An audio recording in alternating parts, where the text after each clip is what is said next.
Hello and welcome to today's episode of the Charisms for Catholic podcast. Today we are continuing our series on saints for the individual charisms. And today we're talking about the charism of giving and several saints who exemplified this charism throughout their life that you can take as patrons or inspirations if this is one of your charisms.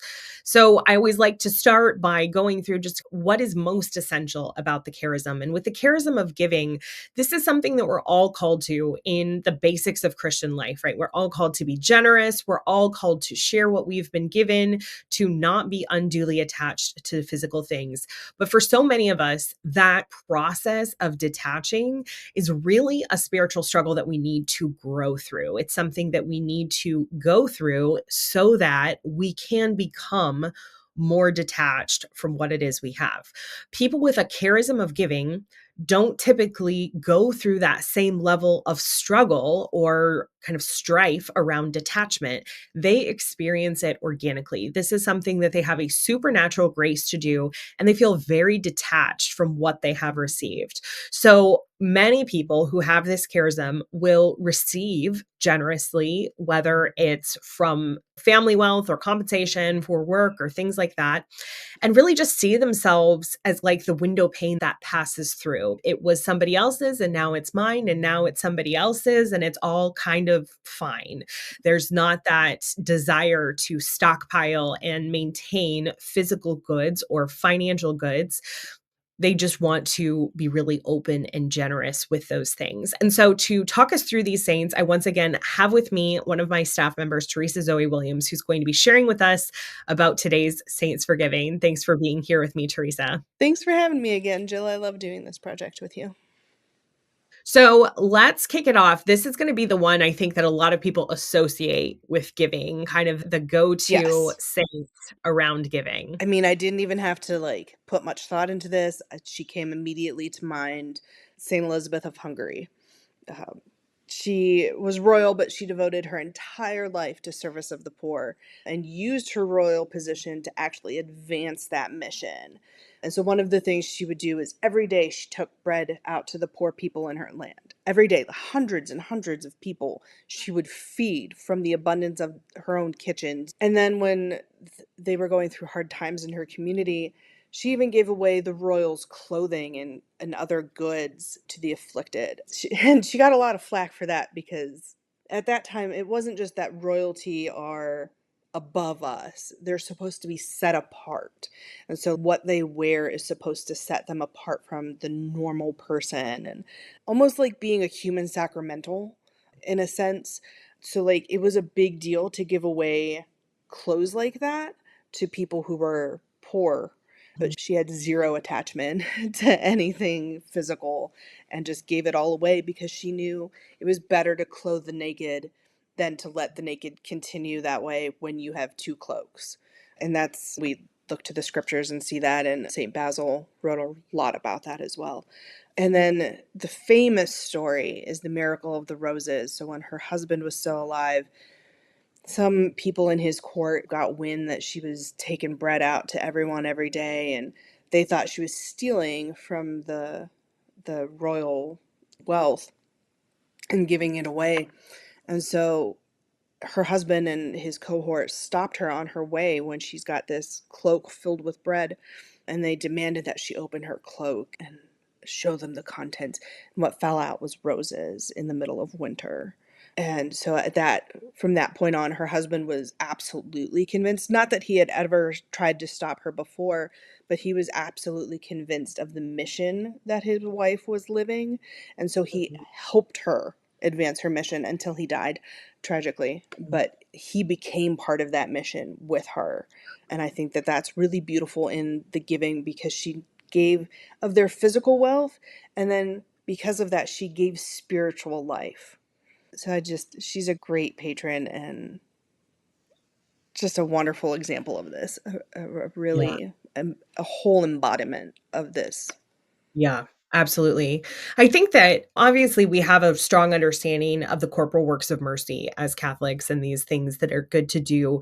But at the same time, I encounter a lot of people who feel like those physical provisions for things is somehow lesser than the Mm, spiritual. questions.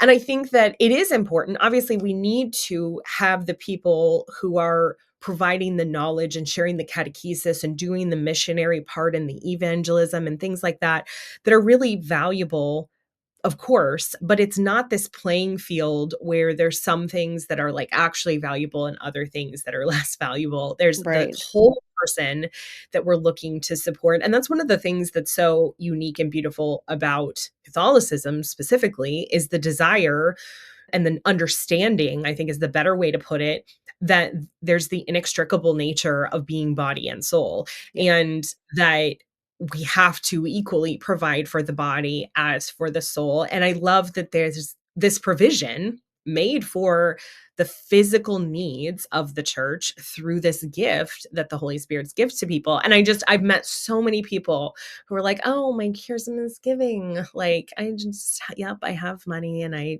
give it to other Oh people. And they're man. just like very kind of under spiritualized, or feel like that's an under spiritualized gift.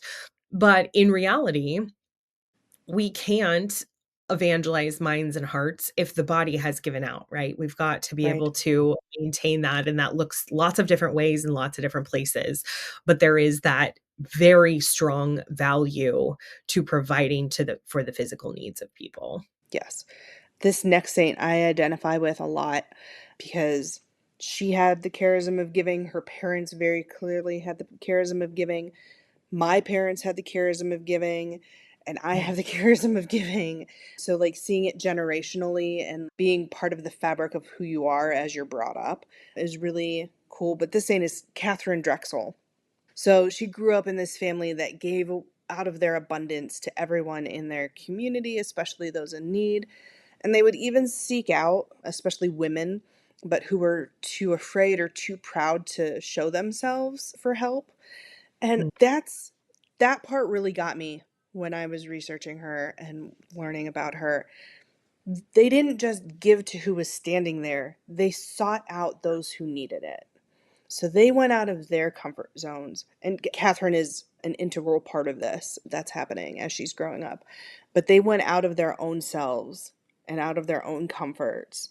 So they gave not only of their physical, but of their stability to do these things for other people. Catherine grew up and became the patron saint of racial justice and philanthropists because her whole life was dedicated to giving and serving the needs of those around her. And she did that especially in the service of Native Americans and African Americans in the west of the United States. So she's the second ever canonized American saint. So, really great person, really fantastic for this podcast. And her parents left her an inheritance. They had three daughters total, and they left equal shares to all of them. And what Catherine did with hers was not set up her life. It was not to make sure she was comfortable. It was not to make sure that there was something left after she was gone. She gave it all away in service to the Native Americans and African Americans that she was serving and encountering. All of it. She didn't save any for herself. And that really calls me on as I've just gotten an inheritance and I have children. Catherine was a religious, so she didn't have a family to support, but making sure that when my family is set up, that I give of the abundance to those in my community and around me that need what I have. And something Catherine really drives home in her life is that the goods of this earth aren't just for personal gain, they are for the common good. So, the universal destination of all goods, as we talk about in Catholicism. And Catherine is just a great shining example of that and just really leads me on in my own practice of this charism and making sure that I'm, and not just giving of my abundance and just giving. Yeah. I have a responsibility, of course, to my family, to my children, but then beyond that, I don't need to live a comfortable life. What I need to do is make sure that other people are taken care of first. And then if there's leftover, maybe we can have some fun. But there has to be an order. There's a hierarchy here. And it's, in my case, it's family and then others and then like fun stuff for self. Uh-huh. And it's in that hierarchy is different for everyone. Like Catherine, she could just give it all away because she was a religious. She didn't have any first person to take care of. And Gosh, I could go on about her for a long time, so I should just Yeah. we'll end it there. She's one that I have a lot of devotion to here just geographically because Yes. here in Tulsa, where I live, is one of the schools that she set up that my daughter actually attended for a year. For various reasons, we're no longer there, but it was so cool to this is the school that she Ah, set up. And it's so cool because we're right at the crossroads here where there was both that Black Wall Street and the Trail of Tears here yeah, in Tulsa. yeah. And so at the time that she was here, both of those communities were pretty much the largest contingent in the city.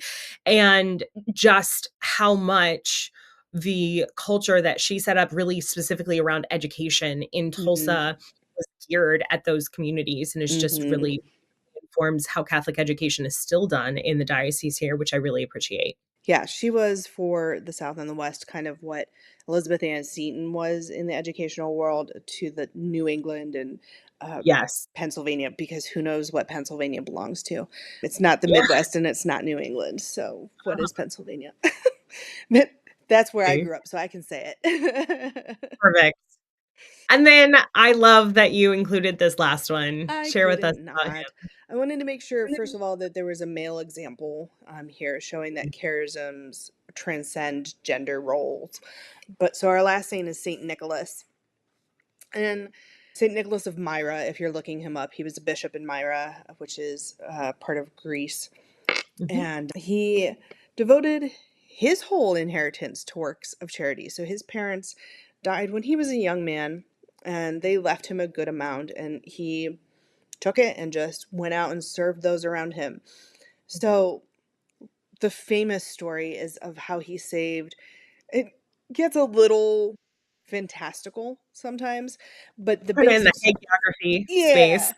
Yeah. But the basic story is that this poor father had three daughters, and he couldn't raise dowries for them to marry them off and have stable lives for them. And he wasn't sure what was going to happen to his daughters. And so he reached out to St. Nicholas for help. And Nicholas put up the money for their dowries so they could have good, stable marriages and good, stable lives. So he saved these three daughters, some say from prostitution and things like that. The details are a little fuzzy surrounding what actually was going to happen to these three girls, but he ensured their lives were set. And that's because their father had the humility to come to Nicholas, and because Nicholas was so known for these acts of charity that there was no one else that they would turn to. Of course, they'd go, and Nicholas would either take care of it or point them in the right direction. That's all there was to it. But now, so we celebrate St. Nicholas Day as we're leading up to Christmas on December 6th. And it's just so perfect because Christmas is about giving our whole hearts over to the baby Jesus so he has a home to live in. Nicholas's whole life was about giving of himself so that others could have homes to live in. So we celebrate St. Nicholas now by leaving shoes out to be filled with small toys or chocolate coins to signify the coins that he would give, or even oranges, which signify the sweetness of the Lord, which is what Nicholas brought. And I love that we have a very tangible way of connecting with this saint still. Mhm. And if you look into Santa Claus, it's really about St. Nicholas and what he did. There doesn't have to be any gap between Santa Claus and St. Nicholas once you understand how the legends happened and how they grew. And I love that. And I love that we get to celebrate him every year, whether we mean to or not, whether we celebrate St. Nicholas Day or whether we tell our kids about Santa Claus. He sneaks in there no matter what. Yeah, absolutely. That's such a perfect segue into talking about what it is that we are inviting you to do with us for Advent this year. We are going to be running a brand new program that I'm so excited about that's called Open Your Gifts. And it really feeds into this awareness that St. Nicholas and all the other saints that we've talked about have of what their role is within the body of Christ, because we receive these gifts from God so that we can open them and ultimately give them back to him through our use of them. So if we just leave them wrapped and never identify them and never name them and never figure out what they are, we've lost that opportunity to be able to give them back to God in the way that He intended us to. This Advent, for the first time ever, we're going to be running a intentional discernment group together to find out all of the details about this program. If you're interested, there's a way for you to follow along for free or pay just a small fee to be able to get full access to everything we have in this program. Both of those options are available at the link in the show notes, in the description. We'd love to have you join us for our first group going through Open Your Gifts, ending on Christmas Eve, being able to go into Christmas, not just opening your own presents from other people in your life, but having a full awareness of the open presents that you have from God and going into the new year mindful of how you can give them back to Him. Thank you so much for being here with us today, Teresa. It's always a joy to talk to you. We appreciate your time and teaching us about all these saints. Thank you for having me, Jill. This is one of the joys of my life. Thanks so much for joining us on today's episode of Charisms for Catholics. If you would like to learn more about your charisms or begin your own discernment journey, head to our website at manypartsministries.com, where you can download our free PDF guide to all 24 charisms and also begin your own journey by taking our charism assessment.